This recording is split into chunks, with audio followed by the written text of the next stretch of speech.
Shalom, shalom, peuple de Dieu, que Dieu vous bénisse, que la gloire du Seigneur se repose sur vous et que vous soyez localisés par sa grâce, au nom puissant de Jésus-Christ. Ce matin, nous venons encore sur notre énième numéro d'exhortation que nous sommes en train de développer sur ce qui concerne l'encouragement. Pourquoi l'encouragement? Parce que plusieurs se sont affaiblis, plusieurs sont tombés et n'arrivent pas à se relever, plusieurs se sont rétrogradés à cause de ce qu'ils ont vécu dans le milieu, à cause de ce qu'ils ont subi. Et aujourd'hui, ils deviennent totalement abattus, découragés. Mais laisse que ces séquences que Dieu a permis puissent être un point de relèvement qui va faire de telle sorte que tu reviennes à l'initial. Bien-aimé, que Dieu te soutienne. Seigneur, je te prie pour ces moments d'exhortation. Sois au centre, parce que c'est toi qui nous enseignes et qui nous oriente. C'est au travers de ta parole que nous sommes éclairés, que cette parole nous éclaire encore ce matin, afin que nous trouvions de la force, la capacité de nous relever de là où nous étions relégués au second plan, alors que nous sommes de ceux qui doivent être au premier plan pour conduire. Seigneur, touche ton peuple au travers de cette exhortation, afin que nous puissions vivre le bonheur d'être à ton service et de te suivre. Au nom de Jésus-Christ. Amen. Bien-aimés, nous sommes toujours dans notre lignée. Notre semaine passée, nous avons abordé aussi un élément qui fait que nous soyons toujours la tête basse à cause de ce que nous vivons. Et de ces choses ont créé en nous l'incrédulité, en pensant que Dieu n'a plus ce regard sur nous. Mais Dieu est aimant, il est amour, et cet amour, il ne cessera pas de le manifester à notre égard. Alors, bien-aimés, nous sommes en train de parler aussi sur les éléments qui sont en train d'affaiblir les chrétiens, qui font que nos prières ne soient pas exaucées et que nous pensions qu'entre nous et Dieu, il y a maintenant un intermédiaire opaque qui est le mur, qui empêche que nos prières soient entendues, qui empêche que nous recevons de Dieu ce que nous avons besoin. Nous avons parlé récemment du temple qui était et qui est et qui sera notre corps. Nous avons lu dans le livre de 1 Corinthiens chapitre 3 au verset 16. Ce passage nous montrait le danger qui nous courait, le danger que nous vivons en détruisant le temple du Seigneur. Christ n'est pas logé dans les temples que nous avons construits. Christ est logé dans son temple à lui, qui est notre corps. Et ce passage, il était clair. Il dit, celui qui détruit son temple, Dieu le détruira. Mais ce qui fait que nous soyons victimes de la non-accomplissement des réponses que nous adressons au Seigneur. Il n'a plus d'habitat en nous, mais comment il va nous exaucer? Dans cette même lignée, nous allons encore parler sur un élément aussi qui empêchent que la parole de Dieu, ses promesses, s'accomplissent dans nos vies. Je vous ai dit qu'il y en a plusieurs, mais nous parlerons de ceux que Dieu nous va donner la connaissance de parler. Et à des fois, tu en as déjà entendu plusieurs, ou ce que je vais dire encore ce matin, ça sera pour toi juste une répétition. Parce que tu en as déjà entendu plusieurs fois. Mais bien que tu en aies entendu plusieurs fois, tu n'as toujours pas eu gain de cause. Parce que tu n'as pas appliqué la chose. Comme j'ai toujours dit, je ne viens pas condamner X, Y, car tous devant le miroir de la parole du Seigneur, personne ne peut lever les mains pour dire que il est saint, il est irréprochable. Non, tous nous y sommes. Mais nous faisons des efforts de remédier. Ce matin, nous allons encore parler d'un élément qui empêche que nos prières soient exaucées. Et cet élément, c'est la désobéissance. La désobéissance. Pourquoi la désobéissance? Parce que un enfant impoli, un enfant non respectueux ne peut rien gagner, ne peut rien bénéficier des parents. Alors il n'y a que des enfants obéissants qui sont bénéficiaires des présents, de l'attention des parents, des tuteurs. Tout homme qui lit en toi l'obéissance, tu gagnes sa confiance. C'est ainsi que nous sommes en train de patauger dans la présence du Seigneur.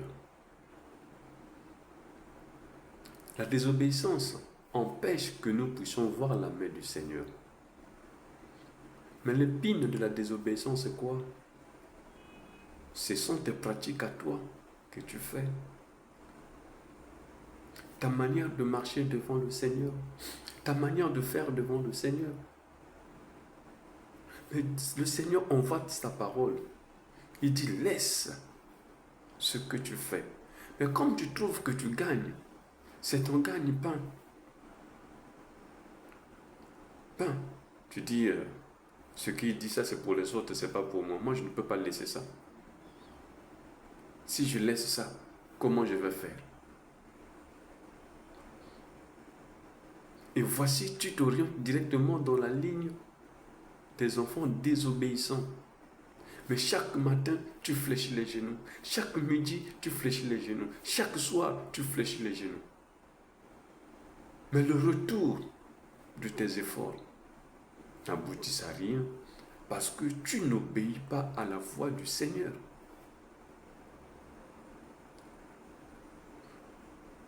Nous avons un homme,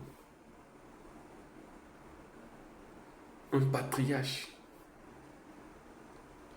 qui se trouvait aussi dans des conditions meilleures. Mais quand une parole d'une autorité suprême lui a été adressée, il n'a pas résisté. Il n'a pas vu sa position. Il a obéi.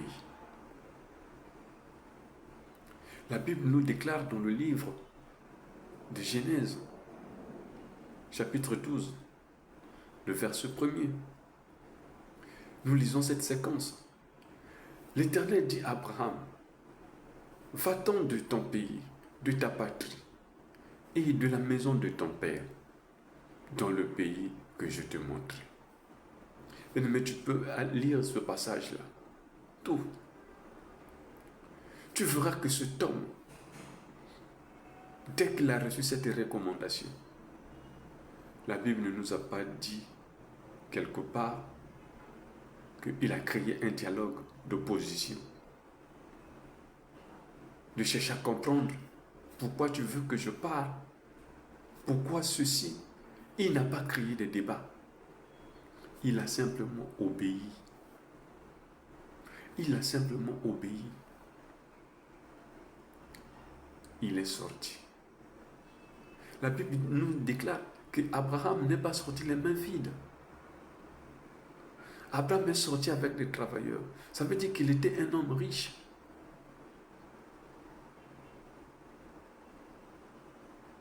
Mais aujourd'hui, est-ce que toi tu obéis à la parole du Seigneur? La richesse que tu as, comment tu l'as gagnée? Le foyer que tu te trouves, comment tu l'as gagné? L'argent que tu as, comment tu l'as gagné? Le travail que tu as, comment tu l'as gagné? Est-ce que tu as gagné ce travail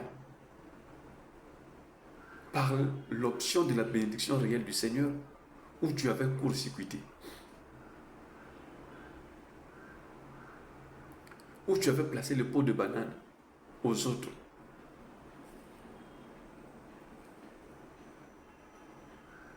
Le foyer que tu te retrouves aujourd'hui,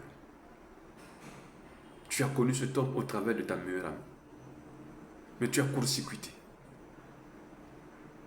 L'argent que tu as, c'est parce que tu avais escroqué un homme. La position que tu as, tu es conscient de cet état. Que ceci est arrivé pas conformément à la parole du Seigneur. Mais le Seigneur t'a dit, je veux bien te bénir d'une bénédiction propre. Je veux bien te donner la santé, d'un traitement propre. Je veux bien répondre à tes besoins. Mais arrête ce que tu fais. Va de ces lieux. Sors du milieu que tu as. Tu dis non, moi je ne peux pas sortir. Si je sors de ce milieu-là, comment je vais faire? Comment je vais agir? Je vais vivre. Si je laisse cet homme, comment je pourrais m'en prendre en charge? Tu es à l'église, tu es serviteur, tu es servante. Mais tu es en train de troubler le foyer de l'autre. Tu es en train de détruire le travail de l'autre. Tu es en train de manipuler, de maltraiter. La femme de ménage que tu as pris dans ta maison, tu oublies que par cette femme, toute ta maison peut être tuée. C'est elle qui te prépare à manger. Elle peut empoisonner toute la maison. Tu la maltraites. Tu maltraites le chauffeur. Tu oublies que le chauffeur là peut causer l'accident gratuitement afin que toi tu sois victime. Le Seigneur te dit, arrête avec ces mauvaises pratiques. Viens vers moi. Je te donnerai de ce qui est meilleur que ça. Non. Tu dis, Seigneur, je viens à l'église. Je suis chantre. Je suis protocole. Je suis intercesseur. Je suis prédicateur. Mais ce que tu me demandes là, non, je ne peux pas le laisser. Et tu te lamentes. Tu es une femme. Tu as fait de ton corps un fonds de commerce. Combien d'hommes sont en train de passer sur toi? Tu es un homme. Tu as fait de ton corps un fonds de commerce. Combien d'hommes, combien de femmes sont en train de passer dans ta vie? Tu as fait de ton corps un point d'homosexualité. À cause des richesses, le Seigneur te dit, abandonne ça. Viens à moi. Je te donnerai une nouvelle vie. Tu dis non. Eh bien, l'église, je viendrai. Je vais servir, mais ça, je ne laisse pas.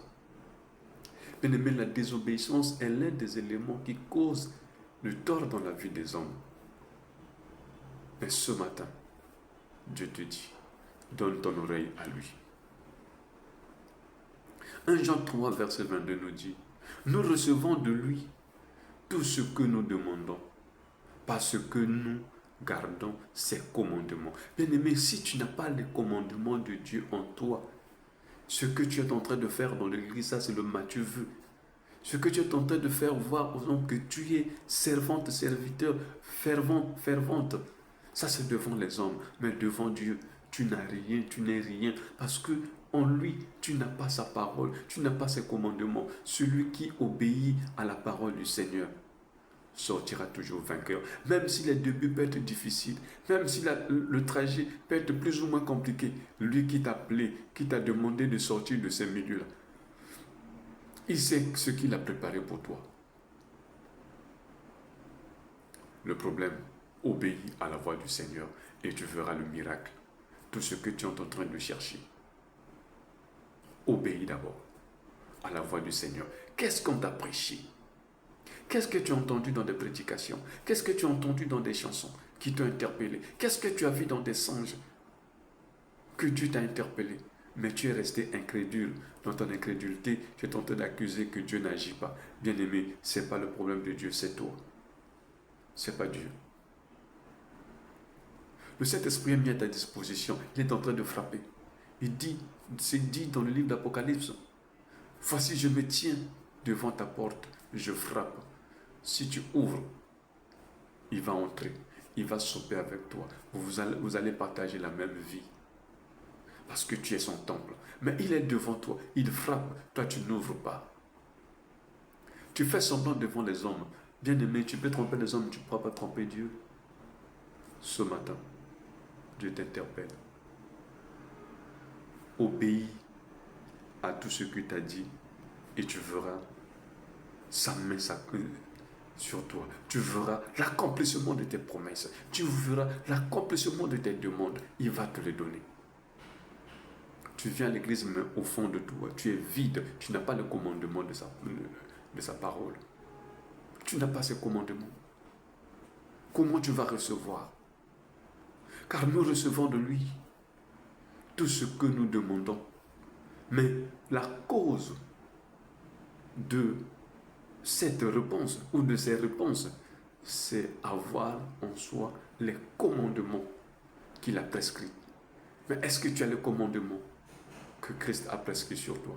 Non, ton cœur est vide, ton cœur est orienté vers ce que tu veux, ce que tu fais, ce que tu penses être meilleur. Mais la parole de Dieu est contradictoire à ce que tu fais. Pourquoi cette parole se trouve contradictoire? Parce que la bénédiction que tu penses, elle ne vient pas de Dieu. Les pratiques que tu penses que tu es en train de torturer les autres, tu es en train de faire, c'est les bonnes pratiques, mais c'est faux. C'est à l'encontre de la parole du Seigneur. Tu es servante, serviteur, mais si on vient dans ta maison, les enfants qui vivent chez toi sont maltraités, ton caractère ne reflète pas la vie dont tu fais miroiter aux gens que tu es.